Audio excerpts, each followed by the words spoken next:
Hi, this is Fizzy Pro 3 channel.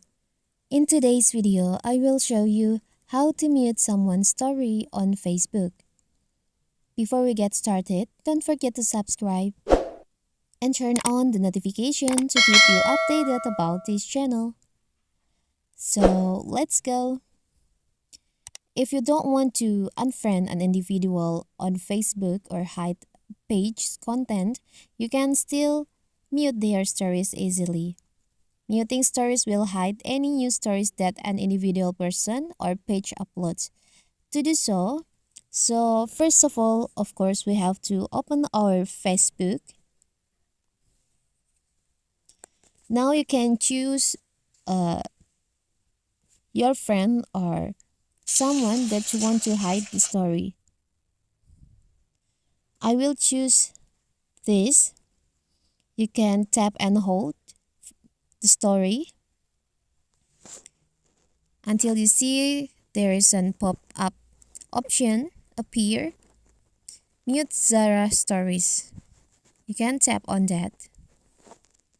You can choose you want to mute for 24 hours, for 1 week, or until you unmute it.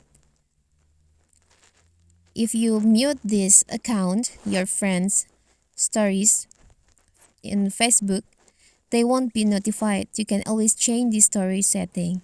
Now you can choose, I will choose for 24 hours. Now you can choose tap on mute. As you can see, the stories won't be appear on my story list.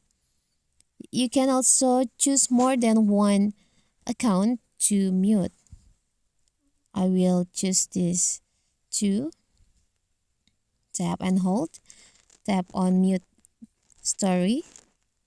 Choose the time range and tap on mute. So after 24 hours, that account when they made a story, the story will be appear again on my Facebook on my homepage after 24 hours because I choose the time range for 24 hours. But if you want to see their story before 24 hours, you can unmute from their profile. You can search for their profile, tap on stories, and you can tap on three dots here and tap on unmute stories. So we can go back and you also can see their stories on your homepage. So that is how to mute someone's story on Facebook. Don't forget to like and subscribe and turn on the notification to keep you updated about this channel. Thank you and see you.